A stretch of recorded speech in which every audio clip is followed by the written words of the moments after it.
Bonjour et bienvenue chers téléspectateurs de Zarine International Television. Je suis Françoise Giroux et je suis ici pour vous apporter les dernières nouvelles de cette heure. Les délégations de la Russie, de l'Ukraine, des États-Unis et de la Turquie se réuniront aujourd'hui à Istanbul pour discuter de la guerre en Ukraine. Une réunion tripartite entre la Turquie, les États-Unis et l'Ukraine s'est tenue, en présence des ministres des Affaires étrangères des trois pays. Il est attendu qu'à midi aujourd'hui, les délégations russes et ukrainiennes entament les négociations en présence du ministre turc des Affaires étrangères. Le secrétaire d'État américain a également déclaré que la seule voie vers un accord de paix est une rencontre entre Poutine et Trump.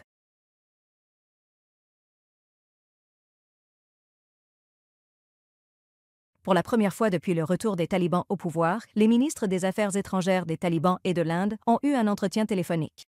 Le ministre indien des Affaires étrangères a déclaré que l'objectif de cet appel était de renforcer la coopération bilatérale. Les talibans ont également insisté sur la consolidation des relations, la facilitation de la délivrance des visas et la libération des prisonniers afghans en Inde.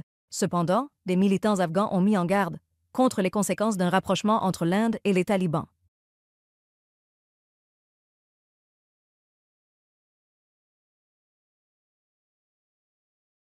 Des sources locales à Kunduz rapportent que, tôt vendredi matin, le célèbre marché Saray Chaplang, situé au centre-ville, a été ravagé par un important incendie.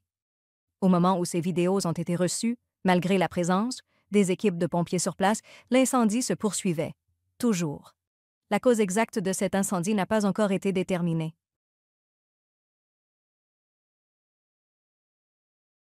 Keir Starmer a déclaré qu'il poursuivrait en justice les passeurs qui acheminent des demandeurs d'asile vers les eaux britanniques et à bord de petites embarcations à travers la Manche. Le premier ministre britannique, après son discours d'hier à Oxford, a mis en garde les trafiquants d'êtres humains et a déclaré que ceux qui font traverser la Manche aux gens à bord de petites embarcations seront poursuivis.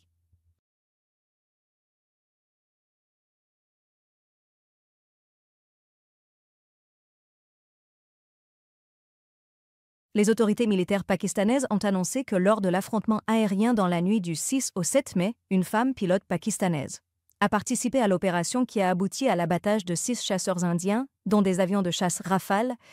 L'armée de l'air pakistanaise a qualifié cet acte de réalisation historique et affirme que c'est la première fois qu'une femme pilote participe à une véritable mission de combat aérien.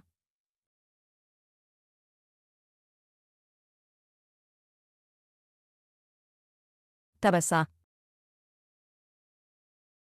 L'armée chinoise a déclaré dans un communiqué avoir ciblé 5 membres du djihad islamique en Cisjordanie qui étaient impliqués dans l'attaque et le meurtre d'une femme enceinte.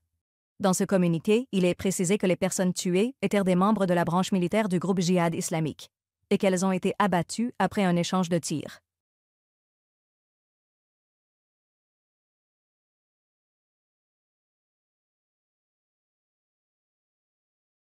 Donald Trump, le président des États-Unis, a annoncé que Washington et Téhéran sont très proches de parvenir à un accord. Le président américain, lors de son voyage au Qatar, a déclaré que l'accord potentiel inclurait la levée des sanctions et l'arrêt du programme nucléaire iranien. Trump a également souligné qu'en cas d'échec de la diplomatie, l'option militaire reste toujours sur la table.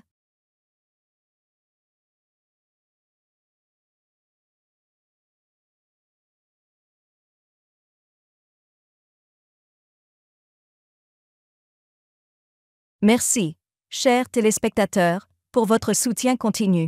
Vous pouvez regarder Zarine TV sur Afghan Procast, GLWEs, l'application Zarine TV et nos plateformes de médias sociaux.